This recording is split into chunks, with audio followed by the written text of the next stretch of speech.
Tell us about the foundation. How's the foundation G-Unity going? It's going great. I established the foundation in 2003. Hey, see we got Beans in the house. Yeah. What's going on here, bro? Yeah. Good, man. we might have to pay. Let's go on and pay some bills. Let's pay some bills and come back. Pay some bills and back. Watch what happened when that hit the blog. Yeah. Don't go over the hot spots. Nah. I'm Lorraine Ballard with a special information update. Commuters are surviving the first day of the second strike. Right now, hold it right here. These roads are off today, but the school district says students are expected to attend classes tomorrow. Information on what's happening in the city's relaxed parking regulation locations and everything you need to survive. Go to power99.com. Don't miss Jonesy tomorrow and at 8 a.m. on I'm just being nosy. I ain't doing nothing. I'm just being nosy. Yeah. Shout out to Sigel, just walked in the building. Yeah. Let's bring Sigel. Come on, Mac. You want to come over, Mac? Come on over. Come on over here, brother. We ain't got off your chair. You can sit there. Yeah. Here, let me get a chair. Let me get another chair. You bring a stool over or something for Mac. You know what I'm saying? Have a seat there, Mac. What's going on, brother? 50 and Beanie Sigel here. Hold on, baby. I may be brokering a deal right now. I'm brokering a deal right now? We're going to broker some kind of money. Yeah, we're going to do something. So, Mac, you know, you've been buzzing a lot about a lot with the Jay-Z thing. You want to speak on it a little bit?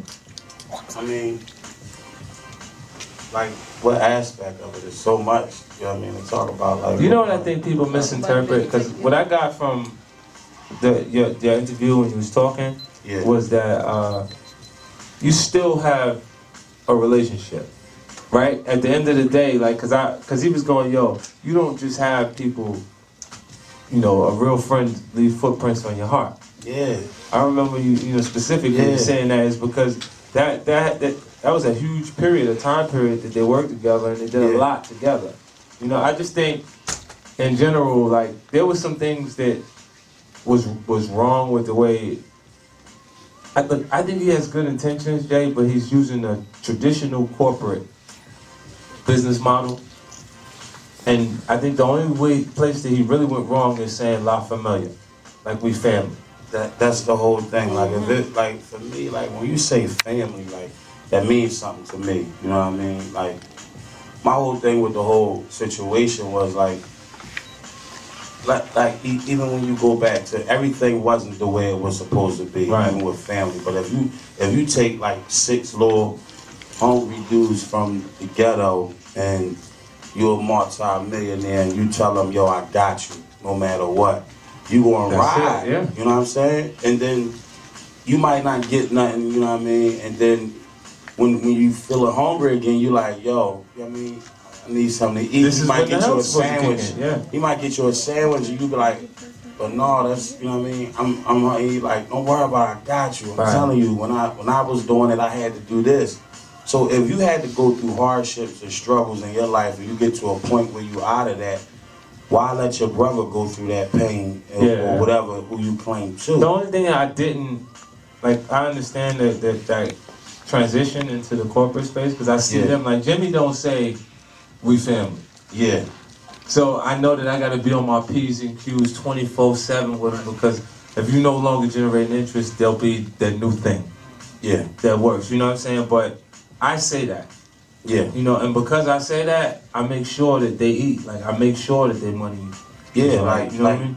Like when the rebuttal with Jay-Z in his interview at Toronto, everything, like I'm saying, people think I'm just speaking out because I'm in a position that I am and I ain't, you know, I ain't put no music out, whatever. Like, let's go to Jay-Z's rebuttal on the complaints to Beanie Sigel.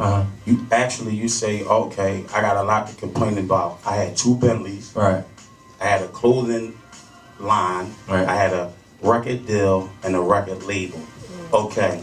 The 2 Bentleys that I obtained, Jay-Z had nothing to do with them. Right. That was a car from Damon Dash and from Kareem Burks. Right. And how I obtained those 2 Bentleys was, you know, people were sitting around, you know, I'm listening to them talk, millionaire talk, and Dame was saying something about, his Bentley, this, that, and the third, and I ain't gonna say no name, no blame, was like, you drive your own Bentley? And it was like, they put him on the spot because you know the Maybach wasn't out. All the luxuries and the Bentleys is in the back. Yeah. So it was like, oh, I can't drive this no more. So he had the car for 2 months and it was sitting in his garage for like 3 months. So the car, I'm like, yo, what you gonna do with that car?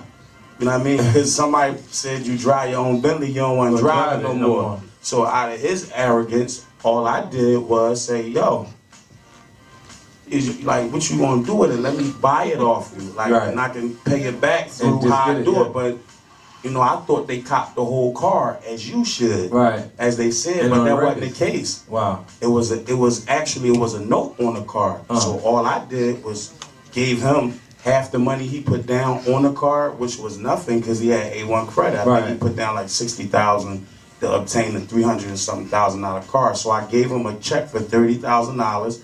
And I'm paying a car note for $2,200 a month. Wow. Now, a couple months later, I was like, Biggs, what you gonna do with that car? I wanted to, you know what I mean, let me take the note over. I wanted to give it to, you know what I mean, my mom or whatever. He like, you just got the Bentley from, dang, what you gonna do with 2 Bentleys? Right. So I blew it off. I think like 4 months later, it was my birthday. And we was at the studio. My mom came up, she cooked food for everybody, Dane, Jay, everybody ate, you know what I'm saying? And my mom said, let me hold the keys to your car, I want to go downstairs and do something before I leave. But she left with the car. So I'm like, yo, she took the car. Yeah. And Big said, happy birthday, just pay the note. So the note was, I think like $2,400. So Beanie Sigel was driving around in 2 Bentleys and only had to pay $5,100 a month. So it's not like I obtained all this wealth and I bought, like you helped me get all this wealth and you gave me these 2 Bentleys. And they just gave away the monthlies. Yeah, they just gave away monthly plans. That's all they did. Now, so the issue about the Bentleys, you shot yourself in the foot with that. Talking about like, now let's go to the record label I supposed to have. You didn't give me a record label. Right. All I did was, it only cost a couple $100 to search the name, State Property Records. Nobody owned it. I think I paid a couple more $100 and I patented the LLC licensed company. So my record label only cost me $700 and I think like maybe $750 to say on a piece of paper that I own State Property Records LLC. And I did that on my own. You didn't give me that. Right. And what artist was on that label? So what did you give me? The clothing line that I had. I had 20% of State Property Clothing. It was me, Jay, Dane, and the 2 other Russians that had the Rockaware on State Property because I gave them an idea, pitched it to Dane at the time because I saw him drawing close to me when him and Jay was going through their thing when Jay wasn't coming around. See, when the outside people started hearing about the rumors from the outside, that was already 2 and 3 years in the inside. And that was the reason, you know, why I did the thing with the Jadakiss thing.